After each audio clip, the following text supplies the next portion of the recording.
Part 6 Hindi class 12 महत्वपूर्ण बहुविकल्पी question का यह पार्ट 6 है। पार्ट 5 तक जितने भी वीडियो आए उन सभी वीडियो में हमने गद्य के महत्वपूर्ण क्वेश्चनों को देखा। ये पार्ट 6 जो है ना, इसमें हम पद्य के महत्वपूर्ण क्वेश्चनों को देखेंगे, इसीलिए हमने लिख भी दिया है कि हिंदी काव्य साहित्य का विकास। तो देखिए, हमारा एक सिस्टम है कि कोई चीज़ जानने से पहले उसके बेसिक को हम पहले समझ लें। तो ठीक उसी प्रकार जो हिंदी काव्य साहित्य का विकास है उसको हम थोड़ा सा आज की इस वीडियो में पहले बेसिक देखेंगे, इसके बाद हम बहुविकल्पी क्वेश्चन की तरफ चलेंगे। तो जैसे देखिए, पहले हम ये देख लेंगे कि जो हिंदी साहित्य का आदिकाल है उस आदिकाल को देखेंगे और आदिकाल से रिलेटेड कुछ महत्वपूर्ण जानकारी। फिर कौन है हिंदी आदिकाल के बाद, कौन है भक्तिकाल। तो भक्तिकाल से रिलेटेड महत्वपूर्ण जानकारी। भक्तिकाल के बाद क्या है रीतिकाल, रीतिकाल को देखेंगे। और रीतिकाल के बाद क्या आ जाता है आप सबका आधुनिक काल। तो इन सभी को एकदम थोड़ा सा बेसिक नॉलेज रखेंगे। इन सभी को जानने के बाद हम अपने महत्वपूर्ण बहुविकल्पी क्वेश्चन की तरफ चलेंगे। तो आइए हम इनकी बेसिक जानकारी को जानते हैं। तो देखिए, हिंदी पार्ट 6 हिंदी काव्य साहित्य का विकास। तो हिंदी का जो काव्य है उसे मतलब मुख्यतः कितने भागों में बांटा गया, आप देखिए इसे कि पहला है आदिकाल। तो हिंदी साहित्य में जो आदिकाल है इसकी जो समय सीमा निर्धारित की गई है 700 ईस्वी से लेके 1400 ईस्वी, 700 ईस्वी से लेके 1400 ईस्वी तक के समय को हिंदी साहित्य का आदिकाल कहते हैं। 700 ईस्वी से लेके 1400 ईस्वी तक के काल को आदिकाल कहते हैं। तो देखिए, जो हिंदी साहित्य के प्रथम कवि हैं किसे माना जाता है, हिंदी साहित्य के प्रथम कवि सरहप्पा को माना जाता है, जिनकी रचना क्या है दोहा कोश। तो हिंदी साहित्य के प्रथम कवि कौन है, सरहप्पा है, इनकी रचना क्या थी दोहा कोश। देखिए, लेकिन प्रथम कवि सरहप्पा को माना जाता है, परंतु जो हजारी प्रसाद द्विवेदी हैं इन्होंने सरहप्पा को नहीं माना, बल्कि इन्होंने बताया कि प्रथम कवि हैं अब्दुल रहमान।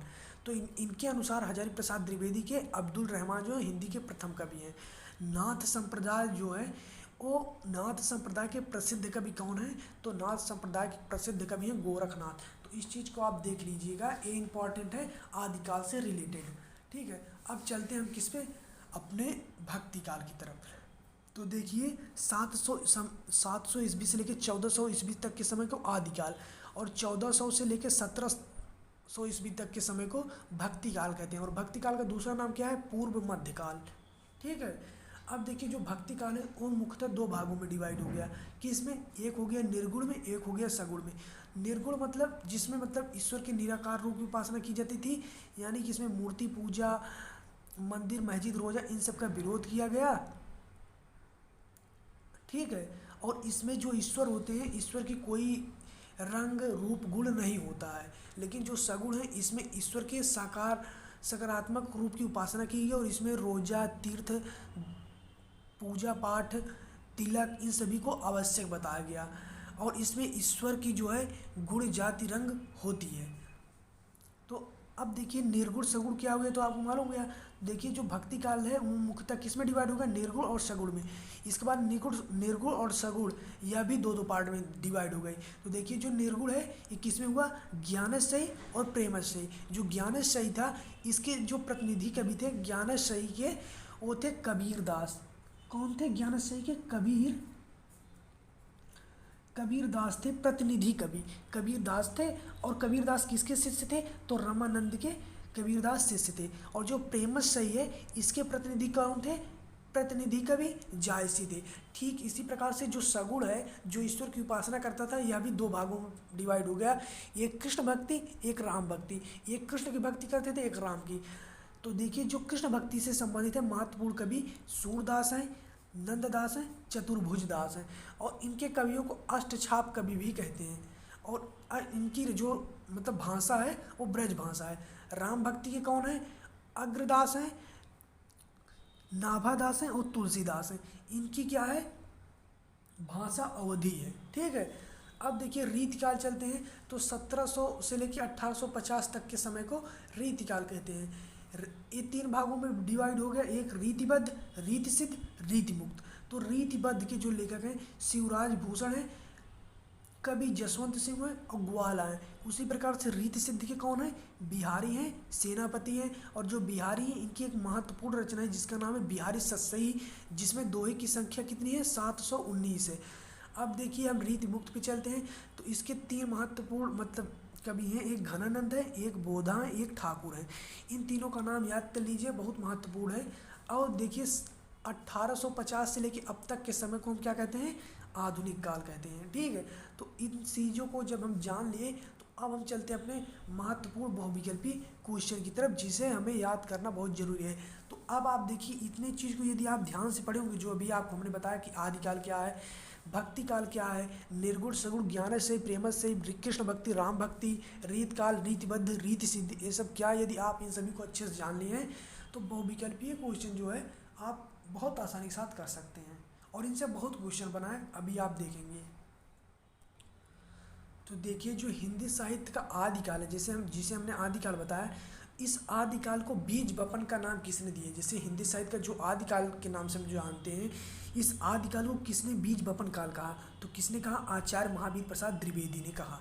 ठीक है, अष्टछाप के कवियों का संबंध भक्ति काल की किस शाखा है, हमने बताया जो अष्टछाप हैं, अष्टछाप किसे कहते हैं, कृष्ण भक्ति को। तो इनकी किस शाखा से संबंधित है, कृष्ण भक्ति शाखा से। ठीक है, और देखिए अज्ञेय की कुछ महत्वपूर्ण रचनाएं हैं, नई कविता, आंगन के पार द्वार और कितनी नाव में कितनी बार, इन सभी का रचयिता कौन है, अज्ञेय है। और देखिए अगला हमारा क्वेश्चन क्या है, अगला क्वेश्चन हमारा है प्रदक्षिणा, कि प्रदक्षिणा के कवि कौन है, तो इसके हैं मैथिली शरण गुप्त। पृथ्वीराज रासो के कवि कौन है, कि पृथ्वीराज जो रासो है किस पे आधारित है, जैसे इसमें किस रस का उल्लेख किया गया, वीर रस, करुण रस, किसका, तो इसमें वीरता की बात की गई पृथ्वीराज रासो में। परमाल रासो किस काल की ग्रंथ है, तो परमाल रासो जो है आदिकाल का ग्रंथ है। ठीक है, अब देखिए हम आगे चलते हैं अपने, कि हारे को हरि नाम, ये किसकी रचना है, हारे को हरि नाम, ये रामधारी सिंह दिनकर की रचना है। हरी घास पर क्षण भर, ये किसकी है, अज्ञेय की है। छायावादोत्तर काल के कवि हैं, छायावादोत्तर काल के कवि कौन है, तो अज्ञेय हैं छायावादोत्तर काल के कवि।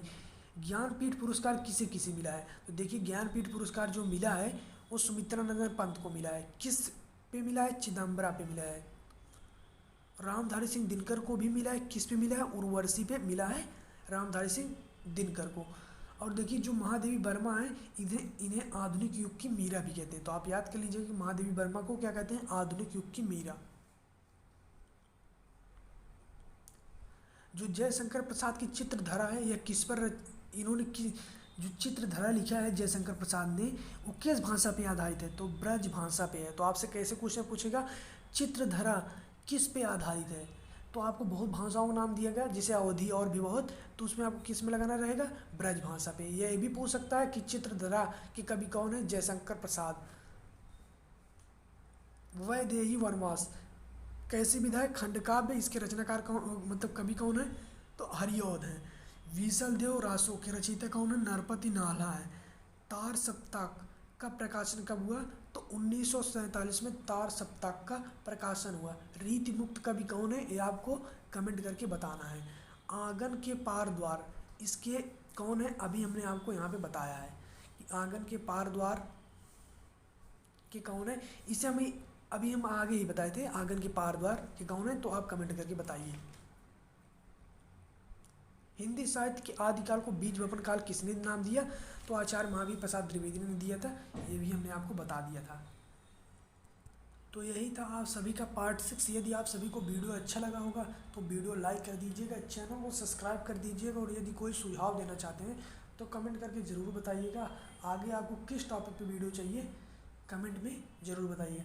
क्या आप इसके जो इस तरीके के महत्वपूर्ण मतलब हैं फिजिक्स, केमिस्ट्री, मैथ से रिलेटेड, क्या आप चाहते हैं उसकी भी चर्चा हम एक वीडियो के द्वारा करें, तो यदि आप चाहते हैं तो ज़रूर बताइएगा। और एक चीज़ हमें आपसे यह भी देखिए, जो आपका जीवन परिचय पूछा जाता है, इसमें जीवन परिचय नहीं पूछा जाता, इसमें लेखक का साहित्यिक परिचय पूछा जाता है और कृति पूछी जाती है।